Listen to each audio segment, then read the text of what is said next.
Because the school system will never teach you about money. The school system was designed to teach you to be an employee or a doctor or a lawyer, a specialist, but never about money. My father was the head of education, PhD, all that stuff.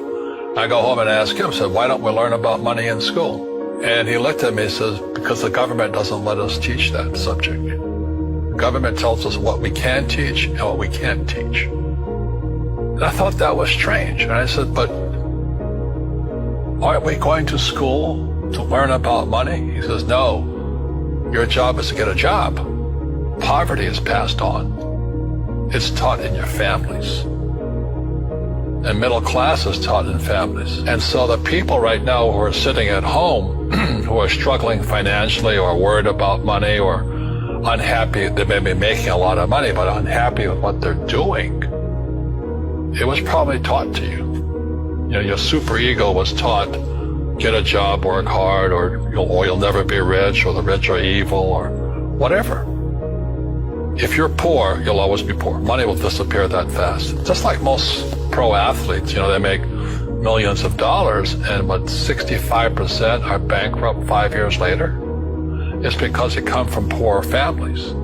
Now you tell them that, they get very angry at you. It's the rich fault. It's you guys ripped me off and government ripped me off.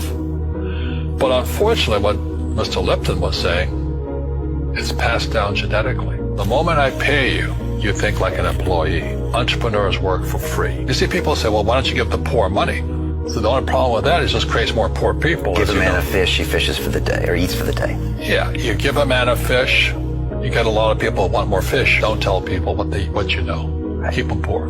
Poor will always be amongst us, because it starts up here. It's in their words, and the words become flesh. Well, when they say I can't afford it or I can't do that, they go down. They become what they say. And I meet so many people, I can't afford it. You think I'm made of money? Poor people say I can't afford it, I can't do that, I don't have time. Because this is an escape. It's an escape. You know what I mean? It's easy to say I can't afford it. Oh, I'm too tired. Oh, I can't go to the gym. When you could go to the gym. Your rich dad used to say what? How can I afford it? How can I do that? What would it take, or why should I do that?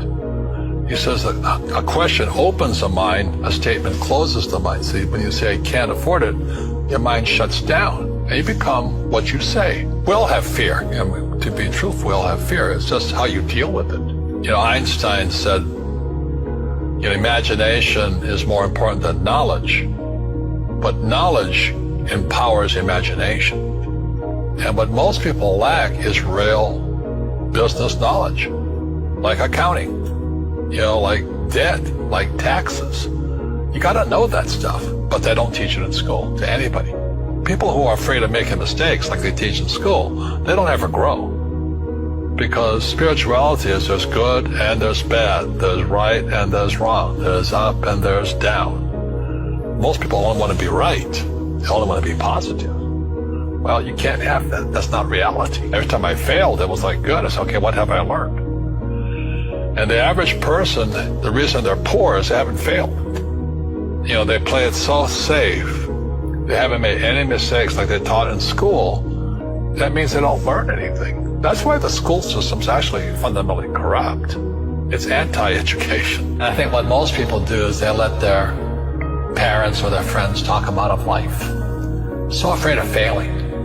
But failing is how we succeed.